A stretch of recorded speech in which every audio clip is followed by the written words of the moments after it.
Hey, Sean here, and in this video I'm going to go over how to start blogging in 4 easy steps. Now, if you've ever wanted to start blogging or you weren't sure if it was even worth it, let me tell you this. Did you know that blogging costs 62% less than traditional marketing, and blogging gets about 3 times as many leads as traditional marketing? And then on top of that, companies that blog get about 55% more traffic to their website than companies that don't. So as you can see, blogging not only gets you more traffic and more leads, but it also does it with less cost.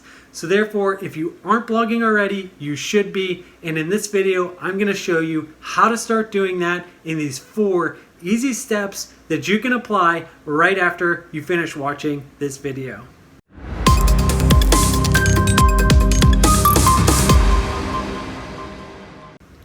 All right, so let's dive into how to start blogging in those 4 easy steps, starting with step number 1, which is getting the blogging software. Now, I could go over, there are so many different types of blogging softwares out there. It would take me forever to go through all of those. But instead of doing that, I'm just gonna go over the one software that I highly suggest that you get.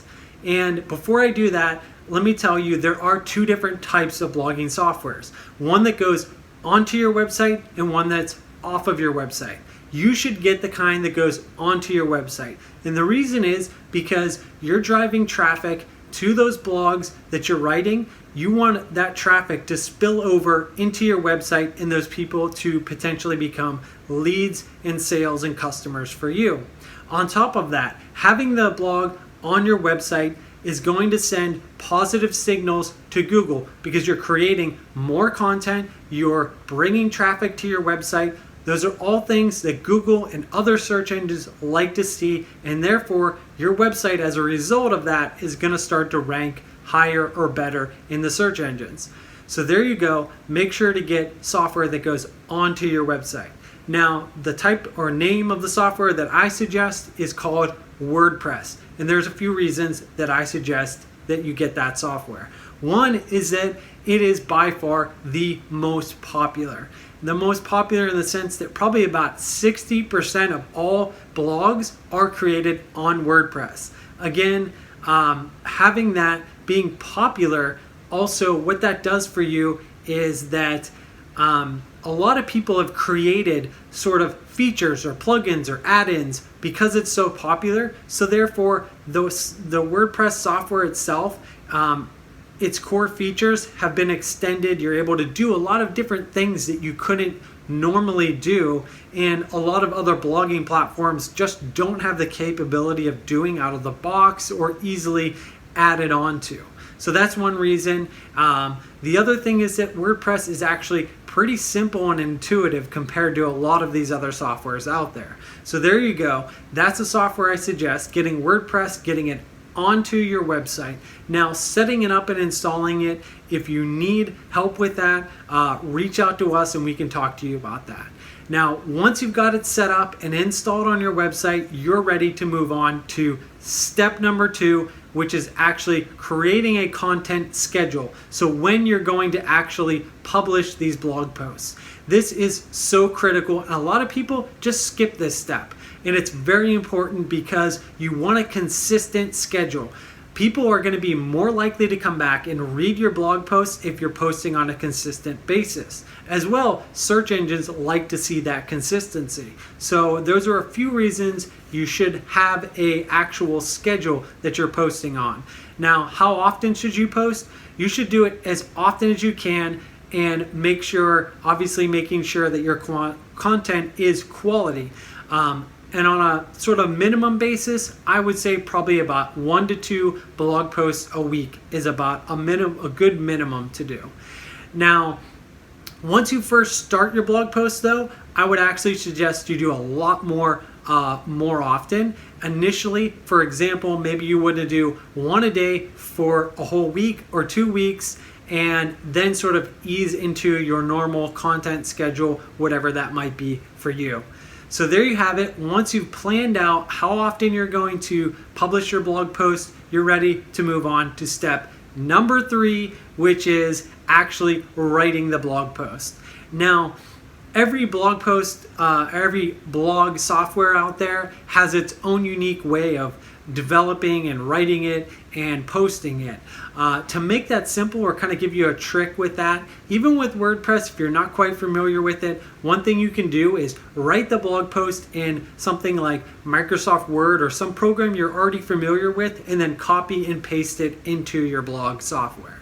That way you can style it and make it look the way you want, and you can easily do that without having to try to figure out all the features and how to do that in your blogging software itself. Now, as far as what you should be writing about, the topics should be consistent with whatever your company is or your industry type that you're in. So for example, if you're in the health industry, you should be writing about topics about health. So that's how you kind of decide what topics to write on. Again, you want to be consistent with that as well. Now, how much or how long those blog posts should be, I suggest they be about 1,000 to 3,000 words. The reason for that is because the best blog posts out there, the ones that rank the best in search engines, tend to be about 2,000 to 2,500 words. So therefore, they do tend to be longer. If you can't write your blog posts that long, I understand, do what you can and kind of just make sure that they're quality. The other 2 things that you should have in your blog post, every blog post should have an image, at least one. The reason for that is that when you have that image in there, if you were to go to share that post somewhere, that image goes along with it. And people are much more likely to click on that to go back to your website. For example, say you share your blog post on Facebook. That image you have in your blog is going to show up on Facebook with your a message about your blog, and people are going to be much more likely to click on that than just the text title of your blog post. The other thing you want to do is make sure that you have links in your blog post. One of them should be back to your own website, probably about 1 to 2 links back to your website, depending on the length of your blog post. The reason for that, again, is you want to send those people to your site and try to get some of that traffic to become leads and sales and customers for you.